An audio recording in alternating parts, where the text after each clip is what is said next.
I hope our previous speaker probably woke you up after lunch. It's very difficult to stay awake past lunch. I have that all the time. Okay, my name is Murli. I'm with Manipal Global Education, and each of our panelists here will introduce themselves. This session is about a very critical subject, topic in practically every discipline. This is the interface between academia and industry. This sort of an issue probably did not exist 200 years ago, maybe even 100 years ago, when in practices like design or any other practice, any other craft, the way you got in was you apprenticed yourself with a master, learned on the job, and then became proficient and productive. Somewhere along the way, the Industrial Revolution happened, and then the technologies and the knowledge required became very complex, and so there was the need to have a separate school set up to learn the craft before you could be prepared to actually start producing.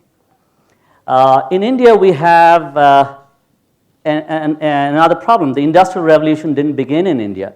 In other countries where the Industrial Revolution began, those who actually tinkered around and designed actually produced. The Wright brothers, they were bicycle mechanics, they built airplanes. And so with Daimler-Benz, for instance, they tinkered around with engines and built cars. That didn't happen. The Industrial Revolution was helicoptered into India.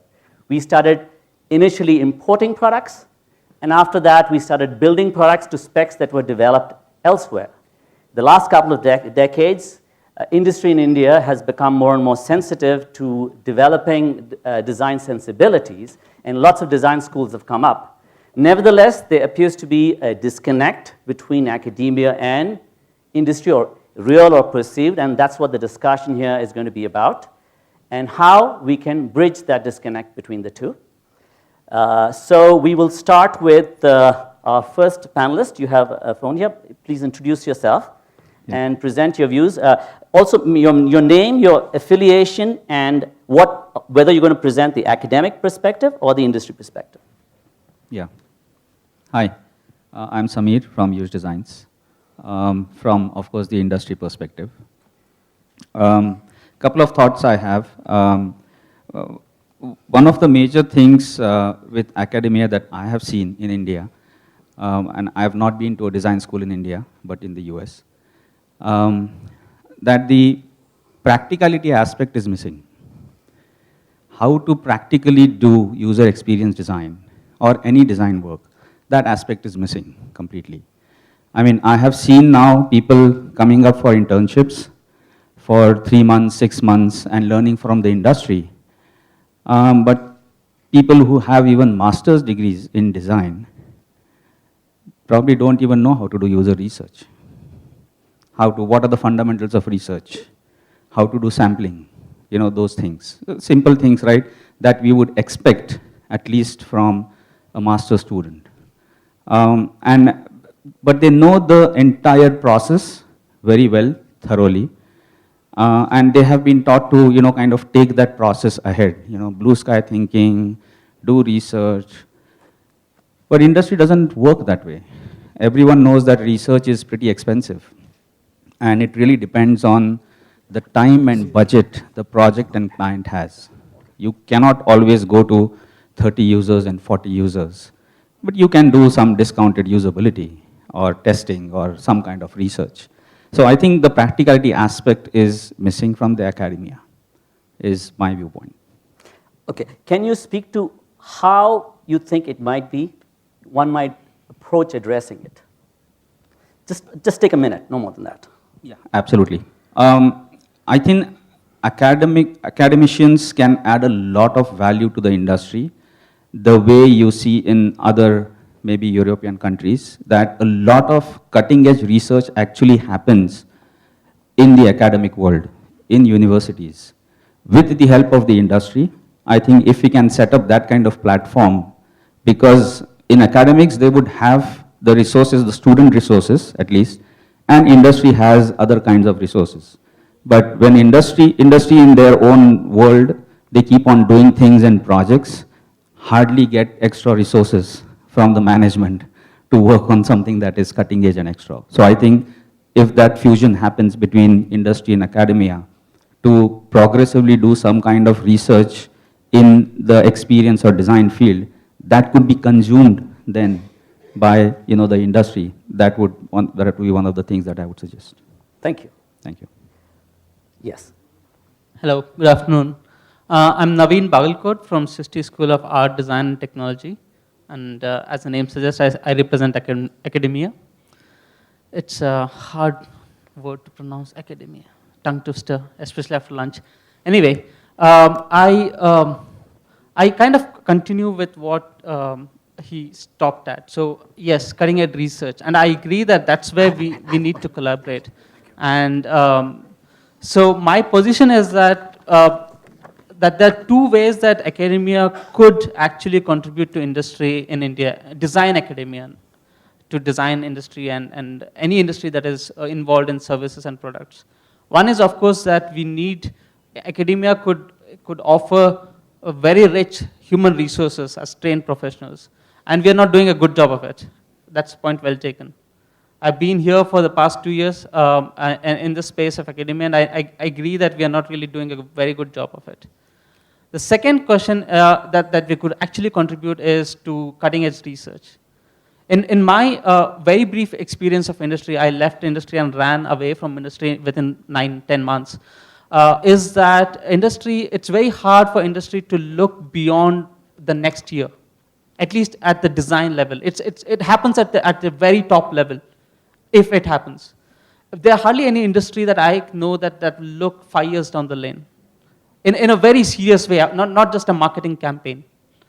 But academia does that. I work in the profession of HCI and interaction design, and we have been publishing. And for the past 2 years, my lab in Sisti, we have been focusing on a definite problem space called as home healthcare, and how do you enhance that, and looking at self-monitoring technologies. And we have created enough interesting knowledge that I think would be very helpful for industry when they're not looking for this immediate product line, but how will healthcare happen in 5 years down the lane, right?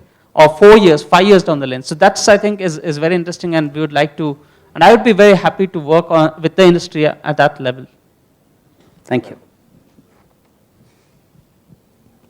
Hello. Hello. Yeah. Okay. So I'm Keyur. I come from IIT Guwahati, and as the name indicates, I would represent academia side of the story. So I'm a bit positive about the industry-academia relationship based on the experience what we have. So there has been a lot of talk about the industry-academia relationship in various conferences, and I've been panelist on those as well. So I'll not be talking about what kind of problems exist, but let's take a step ahead. Oh, okay.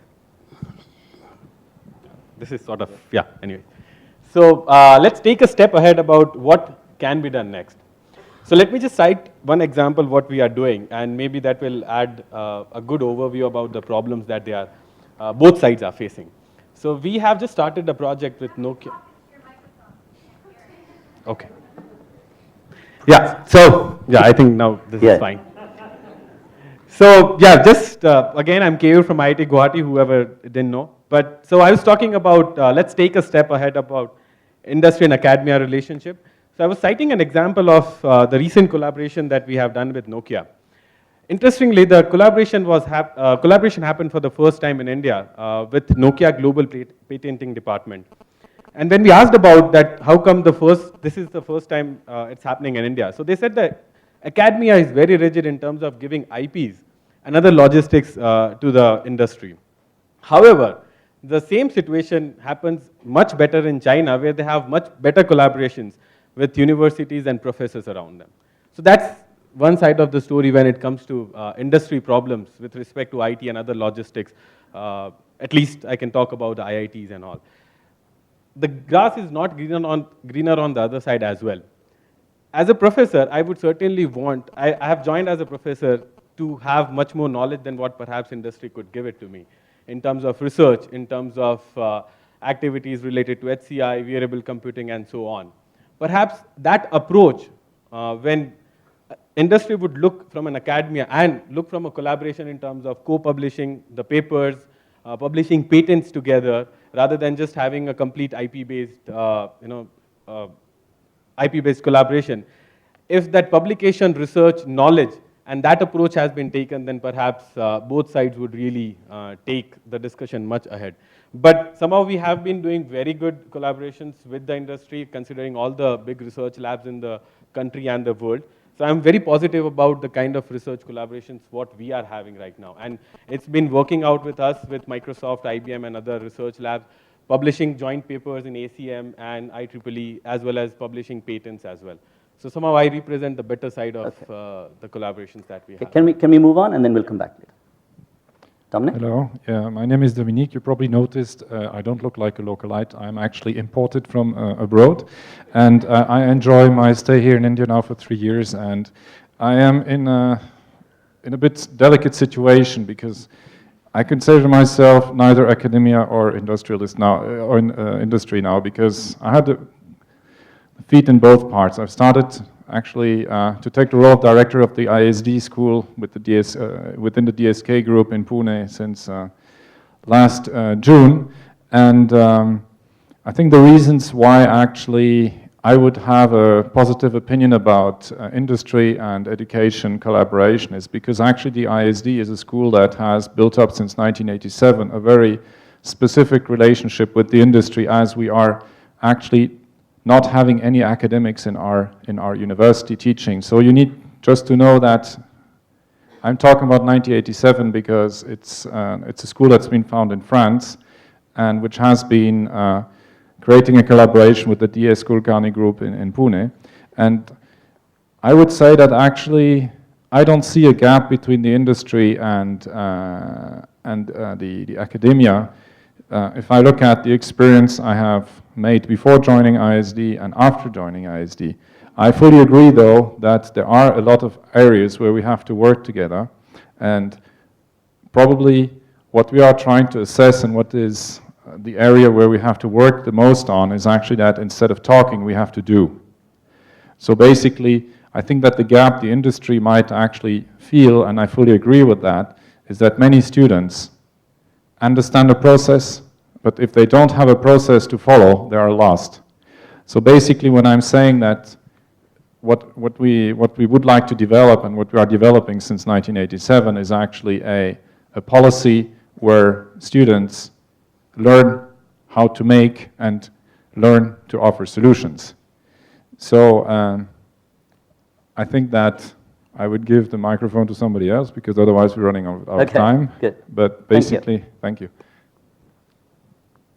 My name is Atul Manohar, and I manage the UX team at Informatica India. The first time when I read this, the title itself, Industry plus Academia Fusion, a very funny incident came to my mind. A couple of years back, there was a movie. I don't know how many of you would have watched this Hollywood movie. So this particular thing is aliens versus predators. And interestingly, at the end of the whole movie, obviously aliens and predators fight, they die, and only the humans kind of survive, you know. So, I mean, I'm sorry for diversion, but interestingly, are we really talking about huge creatures called industry and academia, some kind of monsters? Actually, no. We are talking about needs of people, needs of human beings. Because I remember I was a student. I was an aspiring job seeker. I'm a beginner also. I have been a bit of a manager. I love going and teaching. So actually, somebody like Dominique would have probably wore all the 4 hats till about today, right? So interestingly, instead of just saying that what industry wants and what academia wants, how about talking about what students want from their life, you know? Do they want money? Are they ready to work for money? Or are they inspired more from something else? I remember I was running a small startup in Pune 10 years back, and almost every year I used to have 2 students come to me, work with me, practically without pay. So they were ready to work for me without pay because they knew that they'll learn. So is that attitude still there in the students? Have we really seen that attitude? I don't know. I'm not saying today's students are good, bad. If somebody is working for money, that's a good thing. I consider that to be a very good thing. So if somebody comes and says, okay, you're offering a job, what kind of salary are you offering? I don't take that as an offense. I like that because people should work for money. Nothing wrong in that. But I think we should just try and understand the people's perspective, you know. What teachers want? Are the teachers interested in coming over to the industry and probably working for a month? Are the employees interested in going to the institute and maybe teaching for about a month or 6 months? And I think much easier we'll be able to understand each other's perspectives, you know. Okay. Hi, my name is Satish Patil and I'm from Tata Elxsi. I take care of UX and research group at Tata Elxsi. You know, I always wonder about when we talk of industry and academia, these two things. One is speed and second is inertia or acceleration of change. So for example, industry need, particularly if you're talking of UX as a domain, have been changing pretty rapidly. The kind of technologies that are getting deployed in the product is having massive impact on manifestation of US. And if you look at academic institutes, you know, it's more about inertia, it's more about history of academics, and as they say, knowledge is permanent. So it's about, at some instance, if I can say, difference in inertia between the rate at which industry forges ahead and the way academics, says, if I can put it, try and map the industry needs. So maybe it's worthwhile to ponder on how do you bridge these gaps. Okay, my name is Priyanka. I come from Symbiosis Institute of Design. And my, of course, I represent academia for now. And my take on all that has been said would be largely to agree with most of the people who say that there needs to be more collaboration between academia and industry at proper place and time. At the same time, I think there is no dearth of collaboration when it comes to UX, because the field itself is, the name itself is less than 19 years old. And so there are neither enough practitioner in industry or in academia for the subject. So, and most of the, at least a lot of private schools function in collaboration with industry. So a lot of collaboration does happen. However, I would agree to one of the, I mean, another panelist who had said it before, was that not only we have to be resource providers and we can work on excelling at that as well. It's not that we are doing excellent job at that, and there is a long way to go there as well. But at the same time, we need to collaborate way more for knowledge creation. So some institutes would have collaboration with industry, some institutes do not have. I think I would like to use this platform to say that all industries should collaborate with as many institutes, educational institutes as possible.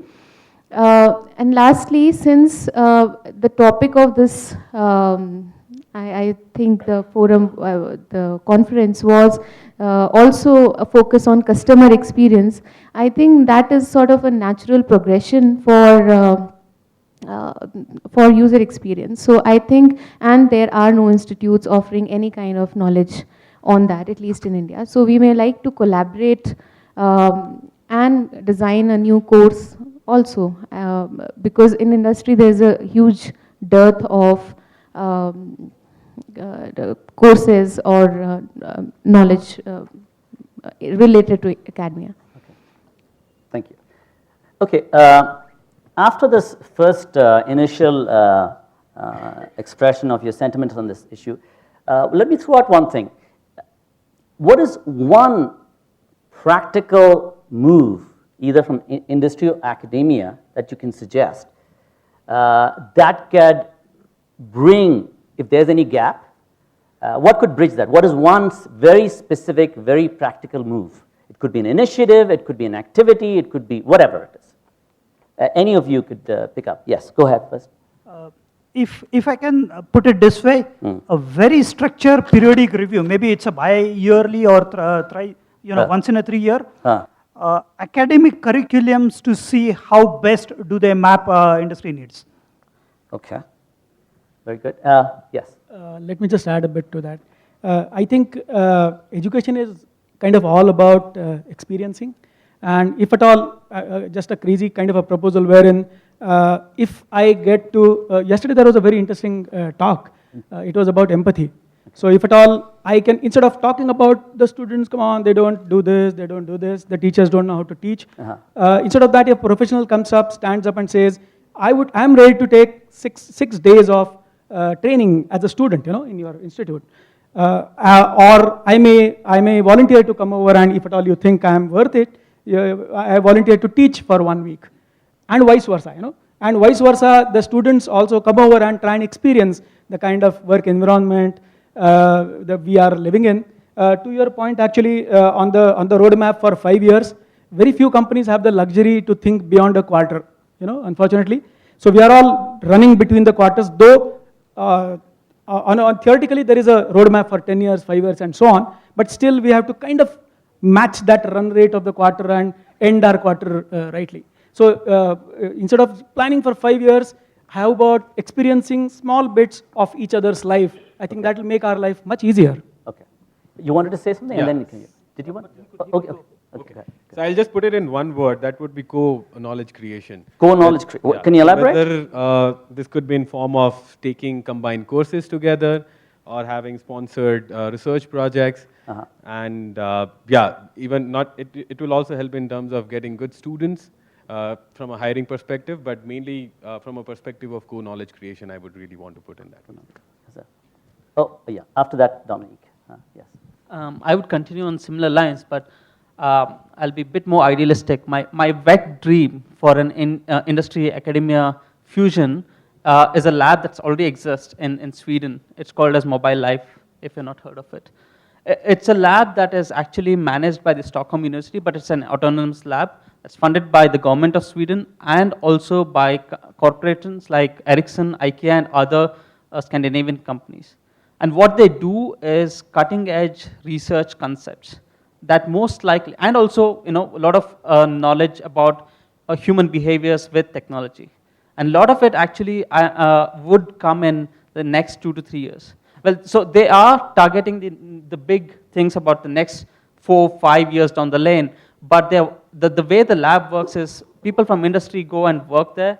The professors from Stockholm University work there, the students work there, so it's a pool of talent working on a very particular problem, right? So this calls again for a challenge for the Indian industry. And this I'm not really sure that we can address this, is can the Indian industry come out of their IP protection and invest in a lab where open innovation happens and nobody's really sure of where that knowledge will go. Okay. This is an open question. Thank you. Dominic? Well, I would say that at the end it's all about money, in the sense that to a certain extent, maybe one of the gaps that you have between the industry and the educational system is that actually the industry feels the gap because they actually don't pay for the service between bracket. So let me explain you what I mean. At the moment, what is happening in many countries is that you have a shift from from public education to private education, which, even though I represent private education, is actually something that is a big challenge.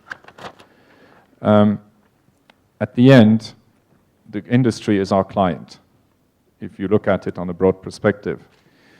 So the industry is already doing some efforts, actually. We hope that they will do more efforts, but actually the trend in the industry is definitely the fact that they come to see institutions because they have noticed that there are some issues with performance and with capability of the students that come on the market.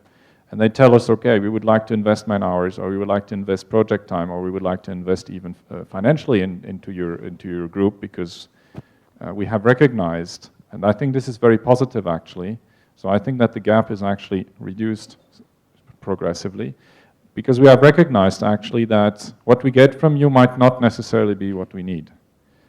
So as I said before, we are actually working on policies that help students to become makers, but there is still a gap, because obviously to have a good result, you need real collaboration. But ultimately, I think that if the industry really wants academia to correspond what they want, we have to question if it is really the fact that the industry has to define what the students will be. Of course, the students have to be performant, The students have actually to answer questions, have to be able to get the return on investment that their salary means to the company. But if we have a collaboration, maybe we are going to be able to create something that is in the middle. Because on one side, academia says, we do what we think is okay. The industry says, no, you don't, because basically you create unemployable people, and we have to start everything from zero. What I think is actually that if the academia and the industry work together, then they will be able to form. And I don't like to use the word form because basically it means that we're putting people in molds and we definitely shouldn't do that. That we can help, I would use the word groom, maybe that's better in the context. People who are actually understanding what we want, but they understand as well, but we understand as well what they are. So that would be my first point. But ultimately what I think has to happen as governments tend worldwide to consider education as something useless, because then people become more stupid and they control people better. At the end, what happens is that the private institutions would need support from the industry, and I would even say industry has to finance private institutions or educational institutions generally 100%, because they're the ultimately beneficiaries of that. And that is my point, because basically, if the industry would finance education 100% because the government doesn't do anything anyway, then we would be able to create a kind of ecosystem that actually would be beneficiary for the whole society. Okay. Ramnik, we'll come back to that. Okay, Samir, you want to? Yeah, just one practical thing, right? Yeah. I would suggest an exchange program. Managers from industry going and teaching for 3 months, and the professors coming and managing projects.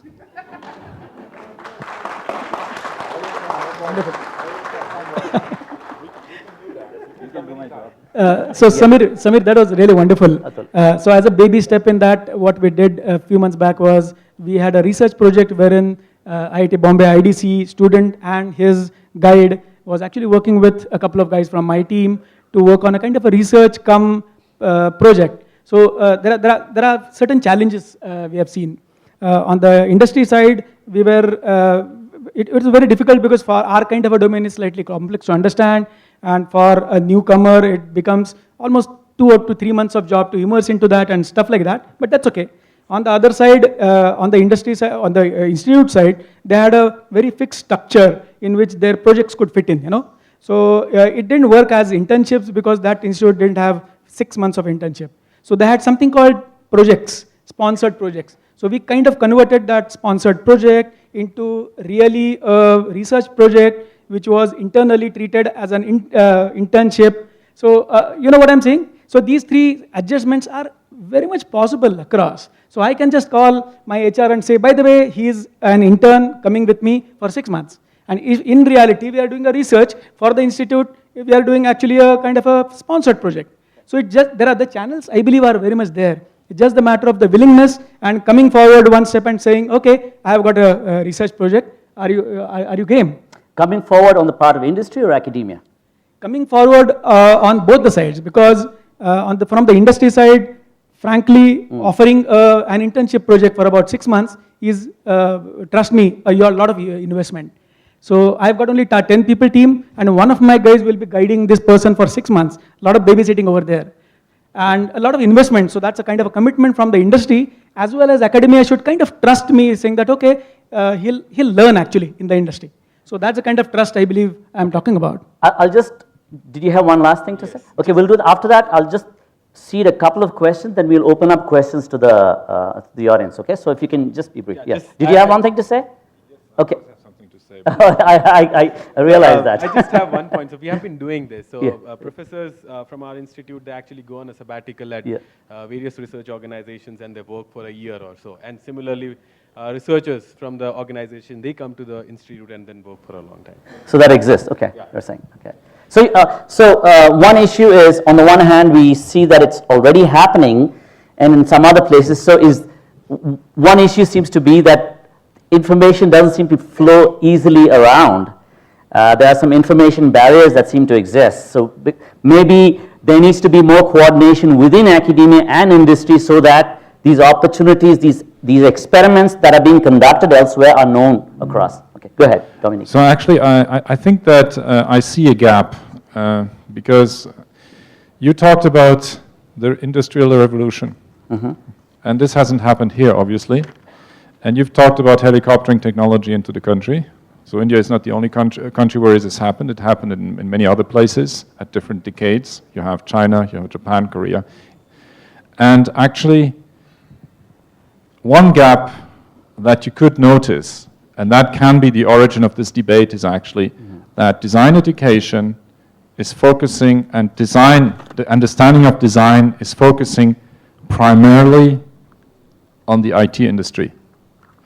I don't know how many people here represent the manufacturing industry, but basically the gap is that the approach of designing for the IT industry and the approach for designing for manufacturing is a totally different thing.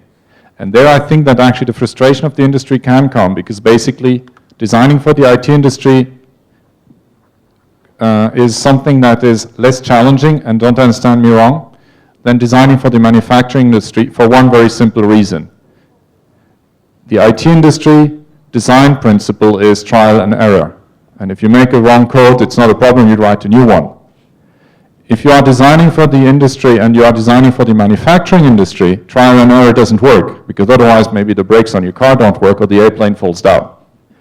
So actually I would say that the biggest challenge maybe that we could consider is that as the industry, the manufacturing industry in India is still relatively young, the educational institutes haven't maybe not enough experience to actually work with the manufacturing environment. And there actually I would say that we need to insist more on one side, the readiness of the manufacturing industry to heavily invest into education, because you cannot learn craftsmanship. That is something you cannot teach craftsmanship in the sense that it is not a process. It is actually a maturing process. So I would suggest as well that eventually in the future we try to understand how we can get these energies together in order to close this gap.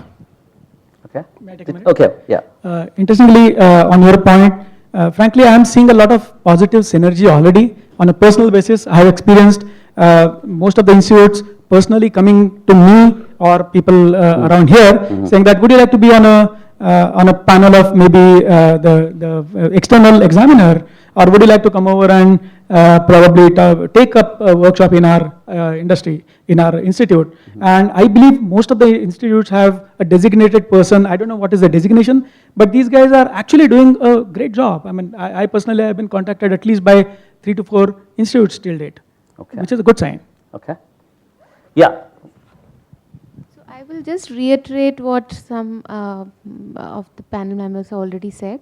So when it comes to placement or when it comes to internships, we have absolutely no dearth of industries approaching us, and we have an overflow. We have to say no, and we are at a fix. What do we do with so much of requirements? However, when it comes to knowledge creation, I don't see many volunteers. By knowledge creation, do you mean research?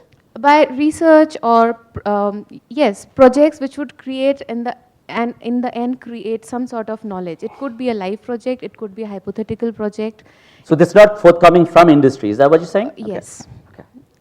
All right. 30 seconds. Yes. Sorry. Go ahead. No, that's fine. I think it's a valid point, and I thought I'd just bring out here. To the institute Naveen represents Srishti. In fact, we did some similar initiatives, wherein in our discussions with their faculty member, it came out that they were striving, they were dying for giving industry relevant problems to their student, so that they can get a better, say, relevant education imparted to it. And in some sense, we work together with them to literally try and define their assignments, their project, and try and have as good as a dry run of what they would practice in the industry. So it's no more about academic projects or hypothetical projects that they are dealing with in their curriculum. Okay. So last, and then we'll. Yeah, sure. So to your yeah. We'll come back later anyway. Yeah. So to your point of information exchange, Yes. That really depends on, I think, the culture of that institute, whether it's an IIT or a private institute.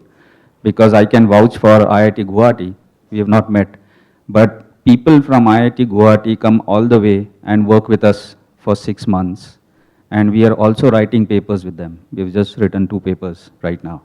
So it really depends on the culture. This seems to be one progressive institute. There are a couple in Mumbai that I can vouch for.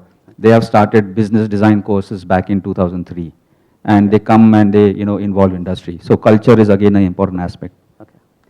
All right. So let me throw in something. Dominique made an interesting observation. Whether there's a perception or there's data for it, I don't know, but it's interesting nevertheless that much of design is focused on the IT industry.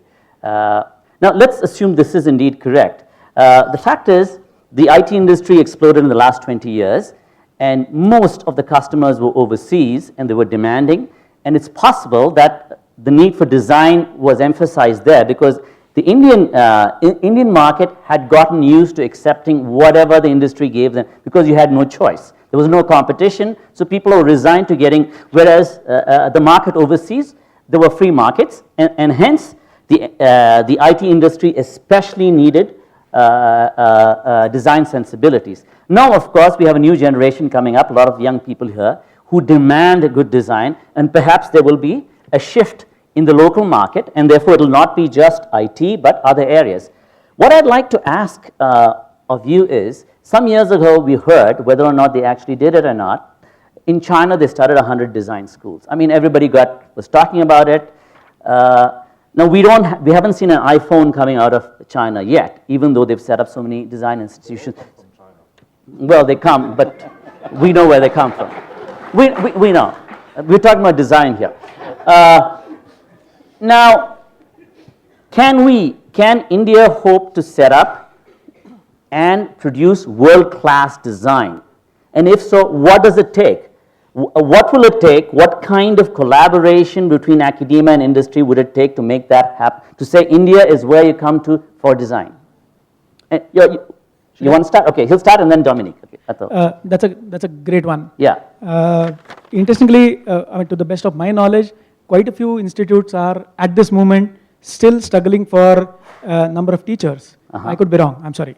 So that's precisely where, if at all, we have right now about 10 design schools in India, and all the 10 design schools probably are still looking for good teachers around, if I'm not wrong. If at all there are about 2,000 more schools in India, design schools, would there be enough teachers? Probably no. There are 2 reasons. Let's face it. Is it something to do with the kind of returns the teachers get versus the professionals? Probably, but that's relatively fixable. Actually, do people really want to go and teach is where industry could actually contribute. So if at all there is a kind of a model wherein there is one institute which has only 10 fixed teachers, I don't know whether it exists, and their real need of the number of teachers is 30, say, and they have 10 on their payroll, and the rest of the 20 are actually coming out of industries. So they have 20 industries lined up who are contributing one week each or something like that. And trust me, 1 week in my kind of an industry is an expensive affair. They're actually running between the 2 quarters, and you know what I mean saying, right? So I'm investing 1 week of one of the resources of mine means a lot of investment. But actually industry would probably come forward and do that. Okay, very good. Dominique? Yeah, I would agree with you actually. We face exactly the problem. So we hire people actually at the moment because we face exactly the same difficulty. We face even one more difficulty because we actually want to hire industry professionals and not academia. So we don't discriminate academia, but basically this is the policy of our institute. But to go back to the to what you said, indeed it is a heavy investment for the industry to send someone to participate in academics because of the fact that that there is no justifiable return on investment. And this is our biggest challenge actually, because when I meet the industry partners that we're working with, they are ready to provide us man-hours, but their question is, what is going to be my return? And that is something that is actually very difficult to answer. But one of the answers can be basically that the return is somebody who is directly employable, that will have the right attitude at work and who will actually be able to understand how the industry works. Because I think that actually, even if you have a very good designer who has not been involved in industry doesn't understand how the industry works. And we have had presentations today about actually how the design awareness of the design maturity is evolving in companies. And I see that there you have a big gap as well. The other thing I would like to say is that talking about the fact that we might not have enough teachers if we have more design schools, it is obviously going to be the case. But to solve that, there is probably a much bigger step to be done before, which starts actually before the education that is taking care of design education. I think that to a certain extent society would need to change. Because one of the challenges we face is actually that anything that is related to design or anything that is related to innovation requires people that have learned actually to think differently. So we are getting to a problem that is probably much, much deeper, because basically the educational system that is prior to design or whatever education is a system that doesn't encourage creativity, but encourages only data absorption. So actually we have, as educational institutes, a double challenge. First of all, we need, of course, to understand what the industry wants, and we're working on that. But on the other hand, we need to help the students that come to our institutions to actually get out of the scheme they have been going through for 12 or 15 or 20 years, where they were told, okay, you learn this book by heart and you recite it perfectly and you get 10, to a thing where they would need to be helped to understand, read the book and analyze it, and then tell us your thoughts and what you would do differently based on that. Right, thanks. Yeah, go ahead. David? I somehow feel that we are trying to catch up with China, or play catch up.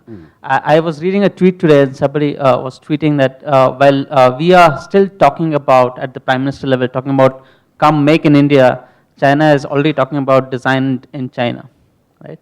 So one thing, I think it's a false, or it's a not a really fruitful game to play catch up with China because of the numbers. I mean, I don't think so we should be really focusing on opening up 2,000 or whatever number of design schools in India. Because we have a problem of quality first. We should address that. And that comes back to Dominic's point. And I agree that, but also I really think that it's very hard for design schools to address this problem of lack of creative thinking, or it's much more core. It's not at a skill level, but it's a level of thinking that a child has developed already because of the schooling system. If at all we need to change, and produce a lot of good, high quality designers, then we need to address the K-12 system. So we have to start from the roots. Yes. Very good. Anybody else? Any other thoughts on this? Yes. Yeah, I mean, there is a dearth of professors. There is also a dearth of designers. So it's a game of supply and demand. And the demand is always going to be driven through industry. So that's my point number one. Okay. The point number two is, I think you asked about good design from India, right? It's possible, and it is being done already. Just that the information flow is such that people don't know about it. Okay. And quality is a big issue. I think it's, to make a statement, it's probably in the culture of the chalta hai things. Name one global product by any $5 billion plus Indian company. Zero. It's that culture. Okay. That's a problem. Okay. I just have a quick. Very quick, because we need to go to the. Yeah, I think it's an open thing anyway. Yeah. It is. I just realized that when he's talking about the industry drives the demand, I just felt that we really are narrowing it down, because I just remember that, hey, we have a lot of social entrepreneurs coming up. There are a lot of startup companies coming up which really don't think themselves as industries, right? There are more enterprises, more corporations, and maybe, and this is very speculative, maybe we should also start thinking about them and what role design plays, if at all, in these organizations. Okay. But maybe this is a sidestepping. No, that's okay. I think I would like to add to this thing, because I think there is also the topic which you have not touched is that many in industry believe that catering to industry requirements is sort of the end and final intent of the institute, which a lot of academicians believe is not. It could be creating new knowledge, it could be creating new design entrepreneurs. It is not only resource providing. So I think a lot of mismatch happens there also when the benchmark seems to be whether you're fitting into the industry standards or you're good enough or not. A lot of academicians would believe that the benchmarks are different. Okay, very good. I mean, it's all a debate between training and education. Are we just a trade school that train people, or do we generate knowledge? We can come back, but we want to give an opportunity to the audience. If any of you have any issues you want to raise or any question, please do so. We can, and if there's none, we can always come back and add stuff. And yeah, if you would like to address it to anybody, you can do that, or to a specific person, you could do that too. Hello. You can number them 1, 2, 3, 4, 5, 6, 7 if you don't remember the names. So thank you UX India for giving the industry an interface to the academics. I have an ask from the academics out here. So I lead a team of about 20-25 people, and I have actually kept my team a little non-designer centric. So I really encourage people from all kinds of backgrounds, to come and work with us as UX designers, because I think it's all about problem solving. And if people genuinely want to solve problems, it doesn't matter if they have a design background or not. However, what would truly help is if the academia can come with, some sort of short-term courses that help people think in a structured way. I think there's a big gap there because we have just 1 or 2 institutes providing those kinds of short-term certificate courses, but not many more. So this is an ask from me. So is it the case that our design institutions being focused on regular degree or diploma courses rather than short-term, and that is where the opportunity is? Is that the case? A microphone? We need a microphone. There, right there. Okay. Did you were saying she was? Can we just finish her sentence and then you can? Yes, go ahead. So I think you are Prachi, right? Yeah. So we have actually been thinking on these lines because we have been getting such requests from a lot of people in industry because there is, like I said, a huge dearth of courses and trainings, especially coming from in educational institutes. So I agree that that is a long felt need, and it's high time that we sort of fill it. And in fact, most education institutes would agree to that. Okay. Great, thanks. Dominique? To briefly answer, I would like to separate 2 things. A brief course or a workshop is definitely something that is obviously required by the industry and is something that is very useful.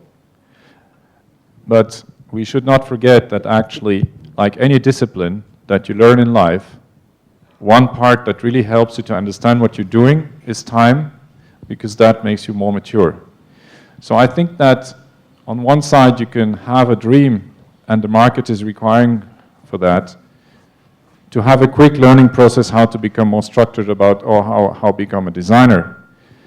But to a certain extent, structure in thinking is not only pure process related, but it's a growing process as well. So we have to be very prudent about trying to reduce the length of the apprenticeship, because actually it is as well time that helps you to mature. Okay, thank you. Kyo, do you want to say something? Yeah, so I try to keep it brief, and we can have a bunch of questions. So in that context, I would want to reiterate the point what we mentioned about number of faculties we have in the institutes.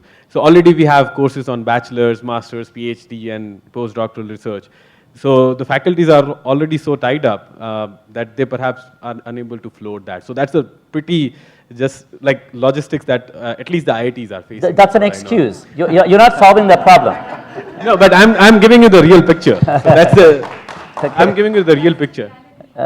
Yeah, but why should they care? All right, they have a need. Okay. Anybody else?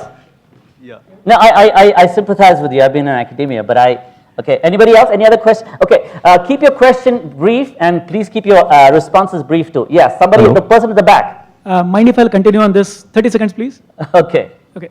I mean, it was really interesting to hear out one ask, Yeah. One challenge I have seen historically in last few years is if maybe IIT Bombay comes up with something, it becomes IIT Bombay owned stuff, Yeah. If Informatica steps in and says, okay, I want 20 designers to work with me, it becomes Informatica owned stuff.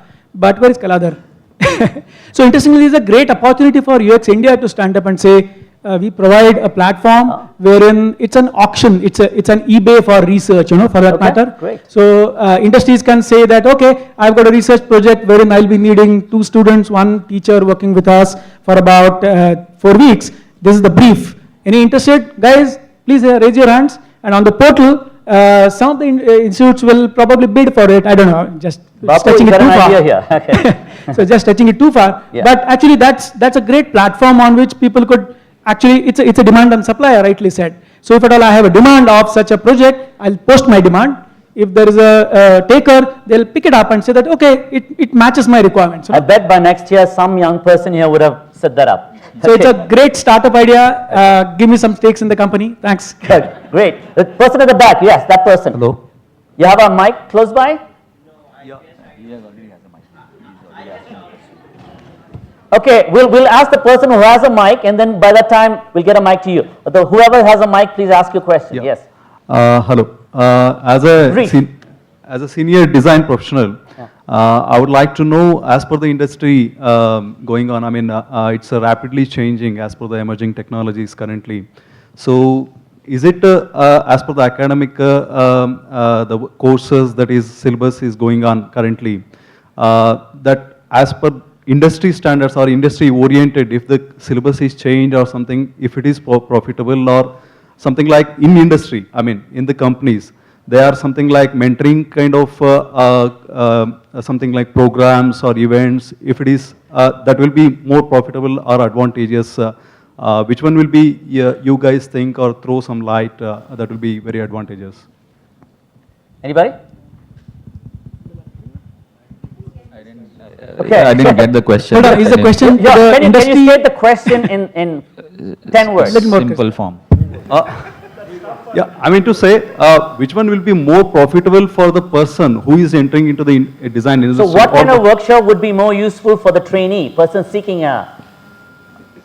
No, I mean to say those who are in the industry, those something like if the technology is improving and new technology is coming on the board. Yeah. So those who are already worked in some of the couple of standards or couple of skill set. So that will be more profitable if the industry has mentors or something like initiate some programs that will be more profitable for the design professionals. That will be advantageous for them. Okay. So what you're giving a suggestion. Okay, suggestion taken. Thank you. Next person? Yes. I think somebody said like a lot of us in industry focus on a quarters, right? And we have vision, like we have plans for 5 years and 10 years, which we hardly are on papers, right?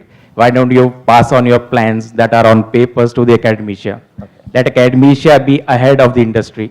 But I think like because what we are looking at is that something that can be done?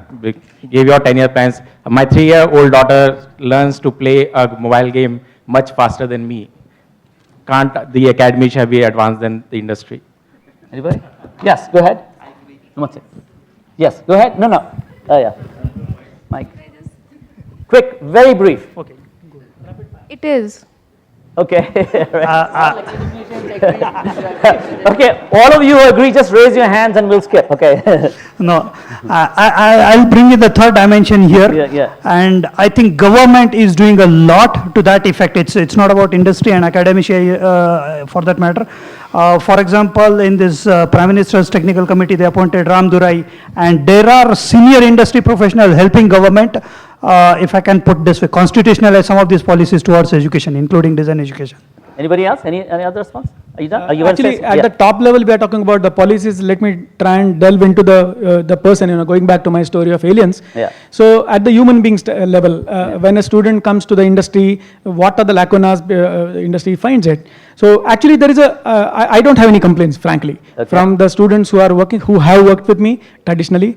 And actually, industry poses a lot of challenges, a lot of constraints for every design project. And while a designer is actually in the studenthood, he doesn't have any constraints. And that's the way it should be.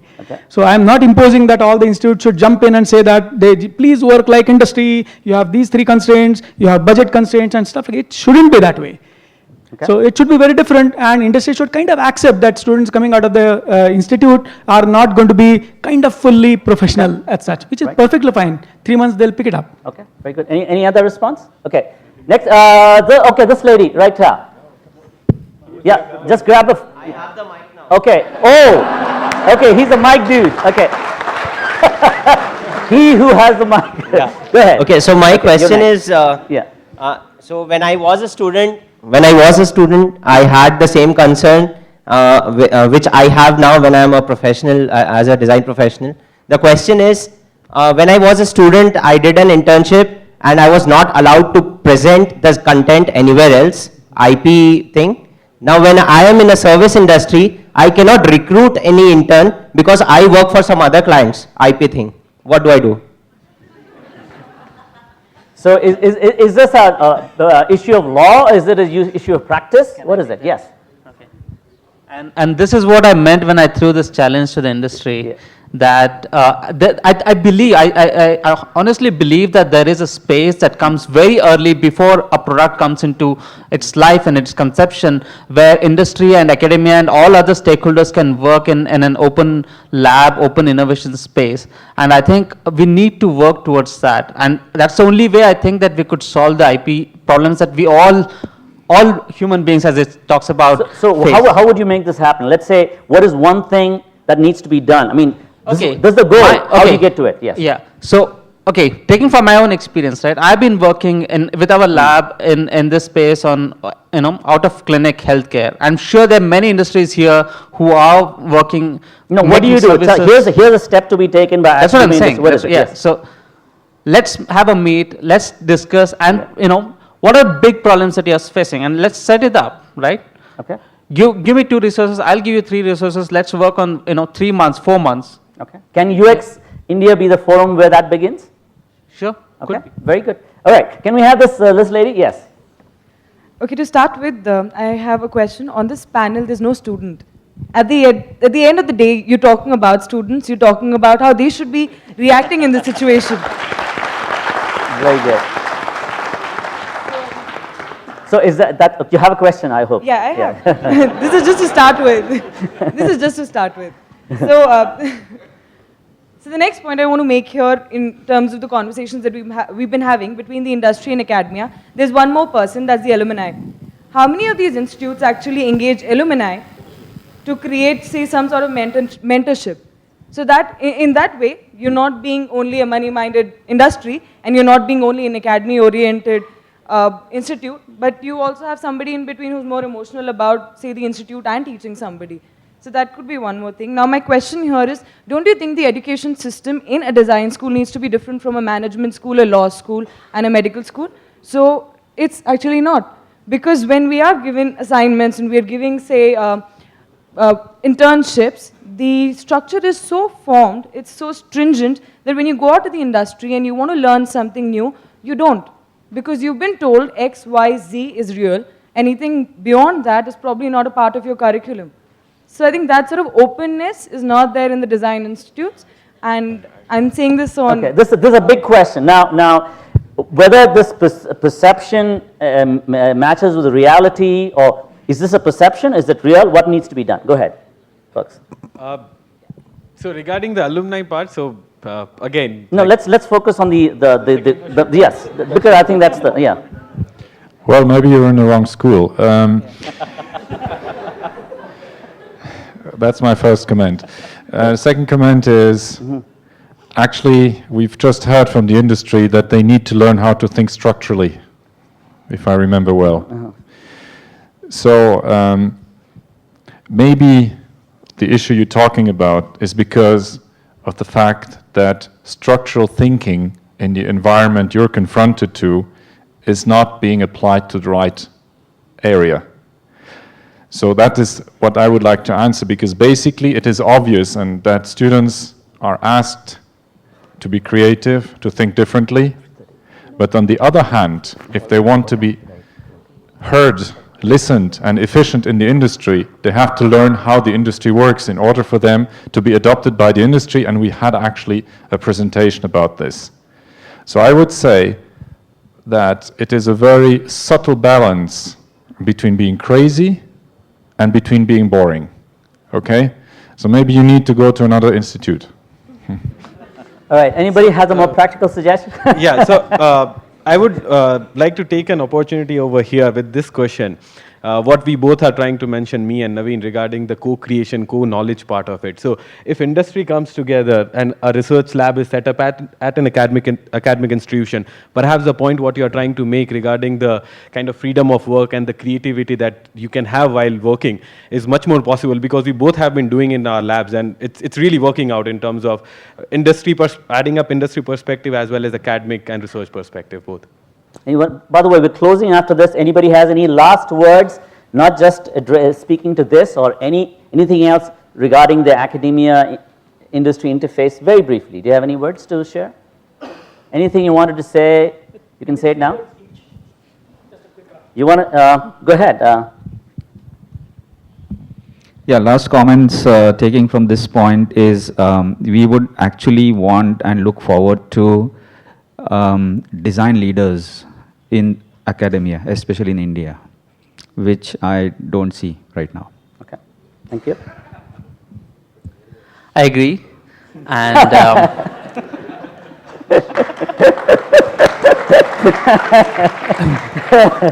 and I don't think I think to expect similar things from the industry would be not the right comment. But what I would say, rather than saying anything about the industry, what we expect, what I would say right now on the table, put on the table, that SISTI and SISTI Labs is open for any sort of discussion and collaboration and taking these discussions concretely forward. It could be 1 week that you people come and teach here, do a workshop with us, or we do something, or we do research, or we think about 5 years down the line. That's a very concrete way we could discuss any industry here. Okay, great. Thank you. Let's do it. Yes. So wow, I've seen, I'm shocked. No, actually, we need to keep a balance. I've seen a lot of such discussions bubble up and create a huge kind of a balloon, but very few of these discussions end into completely positive thoughts that I carry. So individually, everybody sitting in this room, if at all, could just close your eyes and say, if I am representing industry, okay, what I have to offer to the academia, and vice versa. I think then we have it. Okay. No, I think everybody is agreeing on that aspect, so I don't really want to add to it. I would rather respond to one of the student who felt so violated about not being part of debate. On the fact that why is it that teachers or processes are not allowing them to freely think, educate, and experiment. Slightly different perspective coming from the industry side. Many we discussed it offline. Many times the experience is students as they come out of industry are extremely opinionated. We discussed of students being mold versus moldable clay. I would rather have students, mutually within the academia and students, not having them come out extremely opinionated, so that they are far susceptible, for better equipped to grasp what industry has to offer initially. Thank you. Priyanka? You get the final word. Okay, I will only summarize whatever, in short, whatever I think the intent of this panel has been. I think both industry and academia need to understand each other's point of view and work for a third cause and not just for each other, which could be, knowledge creation or projects for society. I think if both sides could come together. Thank you very much. I hope there was some seeds planted from this discussion, and please carry on the discussions with these folks beyond this session, beyond today, with everybody around, and hopefully when we meet again next year, we'd have solved all these problems.